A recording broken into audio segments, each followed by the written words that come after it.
Marcus was 29, a high school history teacher in Ohio, and he had just enrolled in his school district's 403(b) retirement plan. He stared at a list of 40 fund options and felt completely lost. Then he noticed a fund called Target Date 2060, and his benefits coordinator said, "Just pick that one, it does everything for you." Marcus clicked it and moved on. But a year later, a colleague told him he might be paying too much and leaving money on the table. So Marcus started digging, and what he found surprised him. Today, we're going to answer the question Marcus couldn't shake. Are target date funds actually worth it? So what exactly is a target date fund? Think of it as a complete retirement portfolio packed into a single fund. You pick the fund closest to your expected retirement year, say 2060, and it automatically manages everything for you. Early on, it holds mostly stocks for growth. As you get closer to retirement, it gradually shifts towards bonds and safer assets. That shift is called a glide path. It's designed to reduce risk as you age, so you're not watching your life savings crash right before you need it. For Marcus, that sounded like a dream. One decision, decades of automation. But as with most things in finance, the details matter. Here's what the glide path actually looks like in practice. This chart shows a typical target date fund's allocation shift over time. When you're 30, you might be 90% in stocks and only 10% in bonds.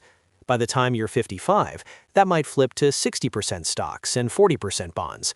And by retirement at 65, many funds land around 50-50, or even more conservative. This is exactly the chart Marcus pulled up when he started researching.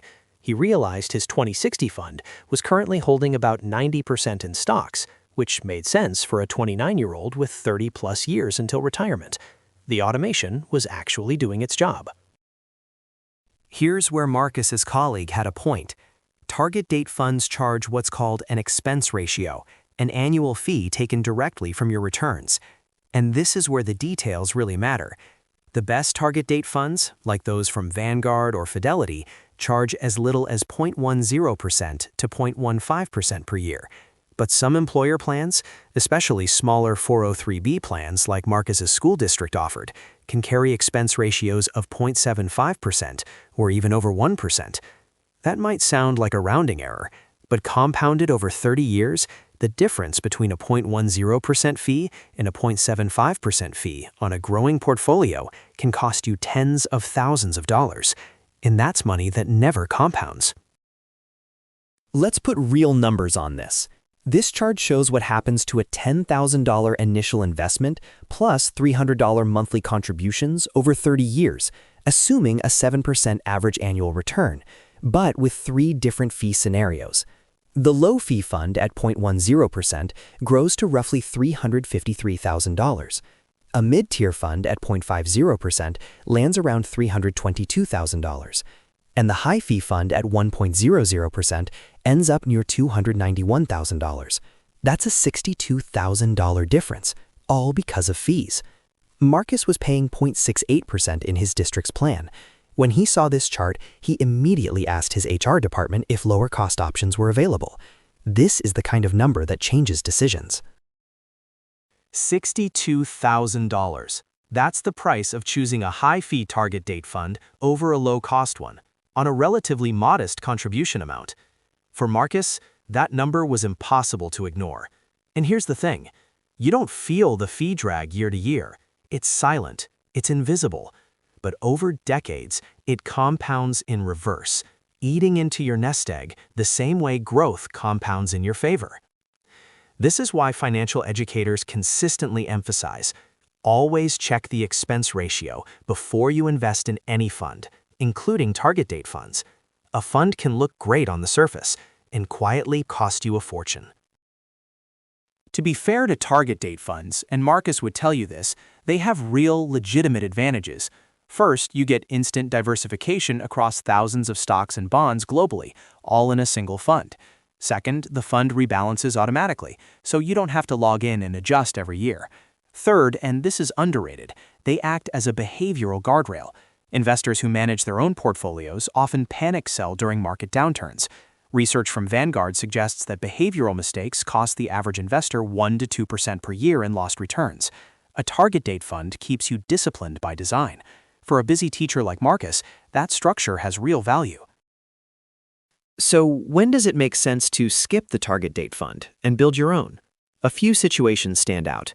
If your plan's target date fund charges more than 0.50% annually, you should check whether your plan offers cheaper standalone index funds. A simple three-fund portfolio of a U.S. stock index fund, an international fund, and a bond fund can closely replicate a target date fund at a fraction of the cost. If you're comfortable reviewing and rebalancing your portfolio once a year, you might not need the automation. Marcus discovered his 403b had a low-cost S&P 500 index fund at 0.04%, so he switched and plans to manually rebalance once per year. That's a realistic commitment for someone who's now engaged with their finances. Let's look at historical performance data to put this in perspective.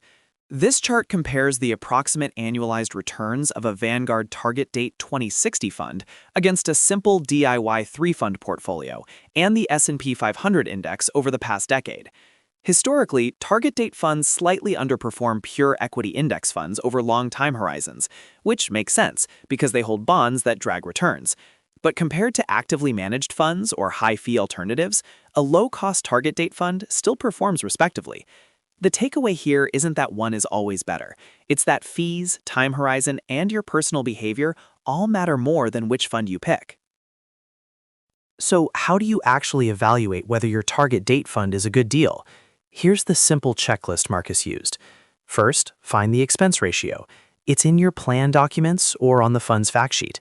If it's above 0.50%, that's a red flag. Second, compare it to the equivalent fund from Vanguard, Fidelity, or Schwab. Those tend to be the benchmarks for low-cost investing. Third, check if your plan offers cheaper standalone index funds you could combine yourself. And fourth, look at the glide path to make sure the current stock-to-bond allocation actually matches where you are in life. This whole review takes about 20 minutes, and it could be worth thousands of dollars over time. This is educational content, not personalized advice. Your situation may differ. Marcus spent about a month digging into his 403b options. In the end, he switched out of the high-fee target date fund and built a simple 3-fund portfolio using the lower-cost index funds his plan offered. He saves about 0.64% per year in fees, which on a growing balance could mean an extra $40,000 or more by retirement. But here's the honest truth. If Marcus were less engaged, if he hadn't taken the time to research, the target date fund would have still been a reasonable choice, especially a low-cost one. The worst retirement decision is the one you never make because it feels too complicated. Target date funds exist to remove that excuse. Use them wisely, or graduate beyond them when you're ready. Everything in this video is for educational purposes only and does not constitute financial advice. Always consult a licensed financial advisor before making investment decisions. Past performance does not guarantee future results, and all investments